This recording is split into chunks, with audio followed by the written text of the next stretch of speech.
آج شعبان کی 15ویں رات ہے. اس شب میں اللہ تعالیٰ اپنے بندوں کی طرف نظر رحمت سے دیکھتا ہے، معافی چاہنے والوں کو معاف کرتا ہے، رحم چاہنے والوں کو رحم فرماتا ہے اور بغض رکھنے والوں کو ان کے حال پہ چھوڑ دیتا ہے.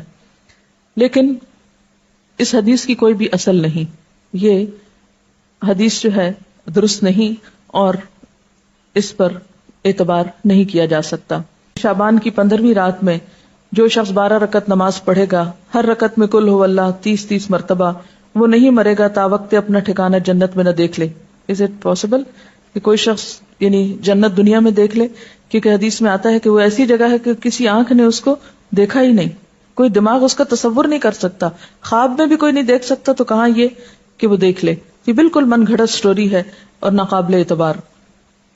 اور اس کی سفارش اس کے گھر کے 10 جہنمیوں کے بارے میں قبول کی جائے گی. آپ خود سوچیں ذرا اس کی حقیقت پر کہ ایک شخص ساری زندگی 5 وقت نماز پڑھتا ہے، صدقہ خیرات کرتا ہے، جھوٹ سے بچتا ہے، حرام سے بچتا ہے، اس کے بارے میں تو کوئی ایسی خوشخبری نہیں سنائی گئی.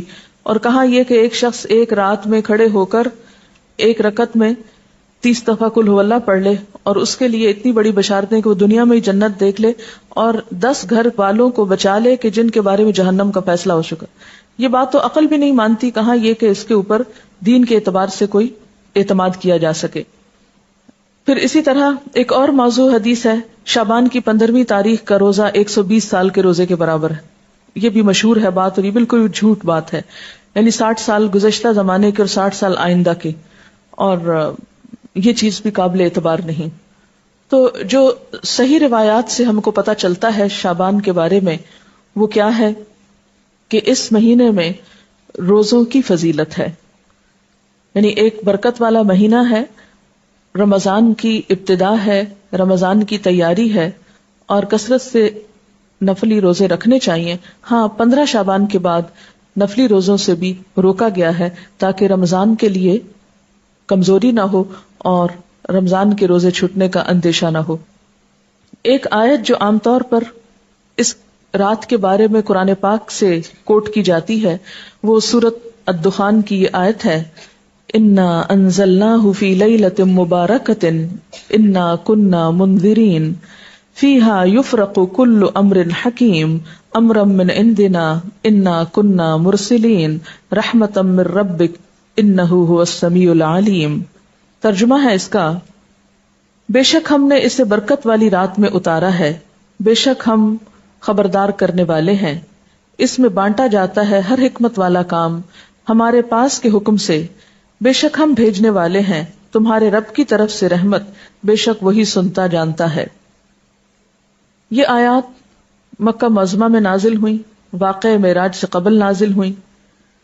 اس وقت 5 وقت نماز بھی فرض نہیں ہوئی تھی، روزے ویسے ہی 2 ہجری میں فرض ہوئے، اور مکہ میں بقی نام کا کوئی قبرستان تک نہ تھا. لہذا جو یہ بات مشہور کی گئی کہ اس رات میں فیصلے ہوتے ہیں، اور حضور صلی اللہ علیہ وسلم سے وہ ایک بہت بڑی روایت منسوب ہے کہ آپ صلی اللہ علیہ وسلم بقی والوں کے پاس رات کے وقت گئے اور وہاں پر آپ نے ان کے لیے دعائے مغفرت کی. تو اس کی کوئی بھی حقیقت نہیں ہے. بات یہ ہے کہ یہ آیت کیا بتاتی ہے، اس کی وضاحت دیکھیے. اس میں کیا لکھا ہے؟ پہلے یہ بتا دوں کہ اس آیت کے بارے میں لوگوں نے یہ مشہور کر رکھا ہے کہ یہ 15 شعبان کے بارے میں ہے. یعنی سورۃ دخان کی یہ آیتیں عام طور پر آپ دیکھیں گے کہ ٹیلی ویژن میں 15ویں شب کو مختلف پروگرامز کے شروع میں کوٹ کی جاتی ہیں، پڑھی جاتی ہیں، اور لوگوں کو اس آیت کے ریفرنس سے یہ بتایا جاتا ہے کہ یہ 15 شعبان ہے. حالانکہ اس آیت کا نزول کب ہوا؟ مکہ میں ہوا، اور مکہ میں معراج سے قبل. اور پھر اس آیت میں جو بات پتہ چلتی ہے وہ کیا کہ اس مبارک رات میں قرآن پاک نازل کیا گیا، انا انزلناہ فی لیلۃ مبارکۃ.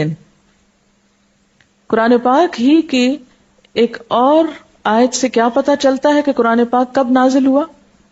آپ بتائیے. رمضان میں نازل ہوا.